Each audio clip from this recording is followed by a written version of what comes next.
Oi, se você não me conhece, eu sou a Mari, eu falo de entretenimento aqui no YouTube, falo sobre música, séries, filmes e outros assuntos. Então se você se interessa por esse tipo de conteúdo, já aproveita, se inscreve no meu canal, me ajuda muito. E nesse vídeo a gente vai conversar sobre o novo filme da Netflix com a Lindsay Lohan, Pedido Irlandês. Nesse vídeo eu quero conversar com vocês alguns minutinhos sem spoilers, então se você ainda não assistiu ao filme, você pode ficar, que a gente vai discutir algumas questões bem simples, vou dar uma sinopse e coisas nesse sentido, e aí depois eu vou entrar numa partezinha mais com spoilers, pra quem já assistiu ao longo e quer conversar talvez sobre a jornada do filme ou sobre o final também, combinado? Mas antes, como eu disse, se inscreva no canal que me ajuda muito, tá bom? Também deixem um joinha, é super importante. Primeiro, a gente precisa falar sobre como é interessante, como é legal ver a Lindsay Lohan voltando realmente para as comédias românticas, né? Esse já é o segundo projeto dela com a Netflix. Teremos um terceiro filme, ela já tem um acordo fechado para um terceiro filme, então isso me deixa feliz. Ela teve momentos difíceis aí ao longo da carreira dela, mas ela se consolidou na adolescência, na minha infância e pré-adolescência também, né? Como um ícone das comédias românticas, naquela época das comédias românticas teen, e aí ver ela voltando a fazer comédias românticas agora me deixa bastante feliz. Quem contracena, um outro nome importante que contracena com ela aqui, é o do Ed Spillers, que eu conhecia por conta da última temporada de You. Essa é a primeira comédia romântica dele, pelo que eu entendi. Ele sempre fez projetos mais densos, né? Em You ele interpreta um amigo imaginário do Joe.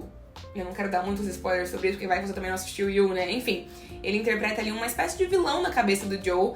E agora vê-lo numa comédia romântica também é uma coisa diferente, né? Um papel bastante diferente, mas eu acho que ele tá super bem aqui. E Pedido Irlandês, basicamente, a melhor forma de resumir o que é esse filme é: temos um filme de Natal em março. Temos um filme de Natal que não se passa no Natal.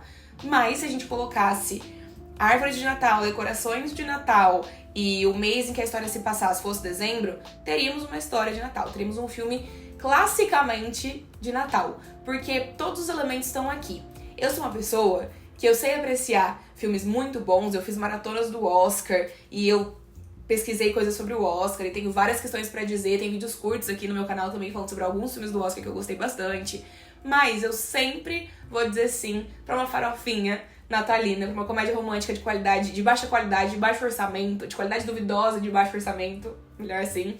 E Pedido Irlandês se encaixa nessa categoria. O filme não é bom. O filme não é bom. O filme é um filme ruim, mas ele é feito pra ser um filme ruim. Eu adoro, quando chega dezembro, eu escolho alguns filmes de Natal e eu assisto, e isso me deixa com o coração quentinho, mesmo que o filme às vezes tenha problemas de roteiro, problemas de direção, tenha uma fotografia que, enfim, não me diz nada. Ainda que o filme não traga grandes reflexões, eu acho que tem alguns momentos em que a gente realmente só quer sentar na frente da televisão e assistir uma coisinha leve que vai fazer a gente se distrair ali por 1h30. E Pedido Irlandês faz exatamente isso. De novo, não é um bom filme, não é um filme incrível. Você não vai assistir e falar, nossa, assisti uma obra-prima do cinema. Mas é uma comédia romântica leve pra gente se divertir, pra gente relaxar. E a Lindsay Lohan é incrível, a gente tem um apego emocional com ela muito grande. De novo, eu gosto de ver a Lindsay voltando a fazer esse tipo de projeto. O filme se passa na Irlanda, ele tem cenários belíssimos, paisagens belíssimas, então isso também já vale. Mas é um filme que não vai marcar a sua vida, que não vai te transformar, que não vai te trazer trocentas reflexões. É uma comédia romântica natalina para assistir em março, sem se passar de fato no Natal. E quando vocês assistirem, vocês vão ver que essa minha fala faz muito sentido, apesar de parecer que não. Mas qual é a história de Pedido Irlandês? Vamos lá. A Lindsay Lohan interpreta a Maddie, e quando a história começa, a gente vê a Maddie interagindo com o Paul, que é um escritor de livros. Ela é editora dos livros dele, né? Então, ela lapida os livros dele, as histórias dele, e a gente logo percebe que ela faz muito mais do que só isso. Ela é quase uma coautora dos livros dele, e ela tá claramente apaixonada por ele. Eles estão ali num evento de lançamento do livro dele, e a gente ouve a Maddie conversando com a mãe, né? Ela liga pra mãe e fala sobre como ela tá apaixonada pelo Paul, e como o Paul ainda não sabe disso, mas ela quer encontrar uma forma de se declarar pra ele. Ela até comenta com a mãe que as duas melhores amigas dela, a Emma e a Heather, não sabem sobre os sentimentos dela, então nem as melhores amigas, nem as amigas mais próximas sabem que ela tá apaixonada pelo Paul, porque ela ainda tem dificuldade de lidar com isso, mas ela vai tentar mudar essa situação. Só que, no começo do filme, as amigas da Maddie também estão nesse evento e a Emma conhece o Paul e claramente os dois já se conectam logo de cara, estão super bem. Corta para meses se passando e a gente descobrindo que a Emma e o Paul vão se casar na Irlanda, então a Maddie tá indo para a Irlanda junto com a Heather, junto com a Emma, junto com o Paul, para esse casamento, para esse evento. Alguns dias antes do casamento, o Paul leva todo mundo ali pra conhecer um lago, que é um lago que aparece nas histórias dele, um lago muito bonito, né? E nesse lago tem uma espécie de trono de pedra, que é o trono ali dos desejos, a pedra dos desejos. Nesse momento aparece ali uma mulher misteriosa que fala pra ela fazer um desejo, porque esse desejo vai ser concedido. E, não acreditando que esse desejo vai se realizar, ela pede pra ser a pessoa que vai se casar com o Paul. Então, ela deseja que ela esteja se casando com o Paul ao invés da Emma. E esse desejo, de fato, acontece. Esse desejo se torna realidade e a gente acompanha uma inversão de papéis nessa história toda, porque a partir disso, a Maddie é a pessoa com a qual o Paul vai se casar. E aos poucos ela vai descobrindo que ela talvez tivesse idealizado o relacionamento que eles poderiam ter caso ele também correspondesse aos sentimentos dela e que nem tudo são flores. No meio do caminho, ela vai conhecer o James, que é um fotógrafo, e vai se aproximar bastante dele, e é assim que as coisas começam a se desenrolar. Claro, a história do filme é bastante previsível, a gente tá conversando aqui sobre uma comédia romântica de baixo orçamento, de qualidade duvidosa, que eu disse pra vocês que parece um filme de Natal. Qual é o conceito de filme de Natal? Vocês já sabem, vocês já devem ter assistido uma comédia romântica natalina. Então o filme é previsível, a gente sabe o que esperar dele, mas quem diria não? Eu não diria não, pra passar 1h30 com a Lindsay Lohan interpretando uma personagem que se envolve em algumas confusões e que se apaixona e que aprende também a ser melhor no meio do caminho. Agora vamos conversar sobre esse filme com alguns spoilers, então se você ainda não assistiu, vai lá, assiste, depois você volta aqui. Quando o filme começou, eu confesso pra vocês que eu fiquei muito revoltada com a Emma, porque ainda que a Maddie não tivesse externado os sentimentos dela pelo Paul, quando você tem uma melhor amiga, você sabe o que ela tá sentindo, mesmo que ela não tenha coragem de dizer, né? Então eu acho que era muito claro que a Maddie tinha sentimentos pelo Paul. Então foi um pouco de sacanagem da parte da Emma.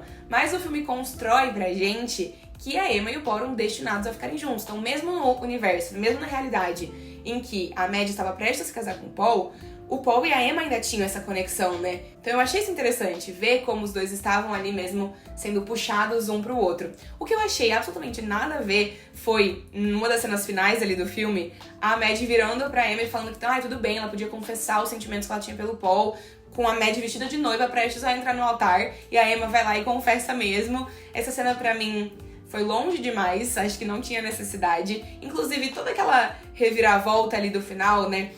Dela não entrando na igreja de noiva, dela aparecendo no meio do casamento, dela confessando pra todo mundo o que tava acontecendo. Achei que foi um pouco longe demais. Poderíamos ter tido isso de uma forma um pouquinho mais privada. E também fiquei com raiva quando, logo depois que a Maddie termina o noivado, né? Não se casa, vai lá, beija o James, ele pega e vai embora. Não faz sentido nenhum. Mas eu entendo que isso aconteceu pra que ela pudesse voltar na Pedra dos Desejos e desfazer o desejo que ela tinha pedido, né? Que ela tinha solicitado pra Santa lá. Que também a Santa surge do nada, né? Eu acho que eu gostava mais do momento em que ela só parecia uma figura não religiosa, mas daí ela se torna uma santa e aí o padre também fala da Santa.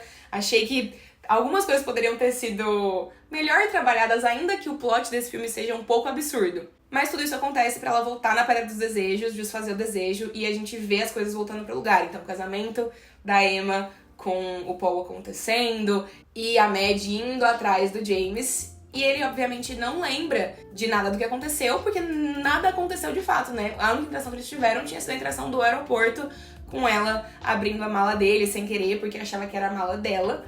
E aí ela dá um jeito de conversar com ele, de estabelecer ali uma conexão, porque ela sabe do potencial que existe entre eles. Porque o filme desenvolve ali uma conexão muito legal entre os dois personagens. Eu acho que eles têm química, eu acho que, né, foi muito legal ver as cenas deles juntos, deles passeando pelos lugares da Irlanda, deles tendo algumas coisas em comum, ainda que isso tenha sido muito rápido. Mas uma coisa que me deixou bastante feliz foi o final dos dois, porque o filme entende que eles tiveram poucos dias juntos, foi só uma conexão, ainda não tinha um amor super mega desenvolvido, era uma conexão. que, quando ela desfaz o desejo, nem isso não aconteceu, né? Então, eles só tinham tido uma cena. Então, tudo que de fato existia era um potencial para um amor, um potencial para um relacionamento. E a gente tem um final em que a Maddie, apesar de se aproximar do James, de sentar ali e conversar com ele, e meio que chamar ele pro encontro e tudo mais, ela não super se declara, os dois não ficam super juntos. Fica ali subentendido que eles vão começar a ter mais contato, eles vão desenvolver o que a gente já viu que eles têm potencial pra desenvolver, né? Então eu gosto disso no filme. Uma outra curiosidade bastante interessante sobre o filme, antes que eu me esqueça, é que o irmão da Lindsay Lohan está nesse longa, ele interpreta o Finn, que é o outro padrinho do Paul no casamento. O nome do irmão da Lindsay é Dakota Lohan, então Lindsay Lohan e Dakota Lohan. Mas eu acho que é mais ou menos isso, né? Ao longo do filme a gente vai vendo a Maddie percebendo que ela não tinha a relação que ela achou que ela tivesse com o Paul, porque ela tá muito incomodada com a família dele exige algumas coisas dela no casamento, eles não têm a conexão que ela achou que eles teriam. Inclusive, no final do filme, quando o desejo foi retirado, né? Quando a gente tá aí no casamento da Emma com o Paul, a Maddie se nega a escrever outro livro pelo Paul, porque ela quer escrever o livro dela. Então, isso também ajuda a personagem não só a se livrar desse e se e desse amor platônico que ela tinha pelo Paul, mas também ajuda ela a enxergá-lo de verdade, a enxergar a sua própria vida de verdade, porque agora ela vai seguir em frente se dedicando aos seus sonhos, né? Se dedicando a escrever o seu próprio livro, ao invés de basicamente escrever o livro do Paul e dele estar ali sempre se aproveitando dela. E é isso. O filme não é bom. O filme é um filme ruim, mas vale a pena o seu play se você quiser assistir um filminho de Natal fora de época, um filminho de uma comédia romântica extremamente absurda. Você sabe que jamais poderia acontecer uma coisa dessa na vida real, mas que vai te divertir ali durante 1h30. Espero que vocês tenham gostado desse vídeo, de conversar comigo um pouquinho sobre esse filme. Me contem as impressões de vocês sobre o longa nos comentários. E vou confessar pra vocês que eu acho que eu gostaria de ver a Lindsay Lohan fazendo um filme de comédia romântica em breve, talvez na Netflix, talvez em outro lugar, que fosse uma comédia romântica mais clássica. Porque Uma Quedinha de Natal, que é o filme de Natal da Netflix que ela fez com o Cord Overstreet de Glee, também tem essa cara de filme de Natal, né? Não tem essas coisas mirabolantes do pedido irlandês, mas também é uma comédia de Natal, então pressupõe-se que ela vai se levar menos a sério. Eu gostaria de ver a Lindsay Lohan numa boa comédia romântica de verdade hoje em dia, como algumas que a gente tem visto por aí. Mas enfim, só um pensamento. Obrigada por terem me assistido, um beijo grande e a gente se vê muito em breve. Tchau, tchau!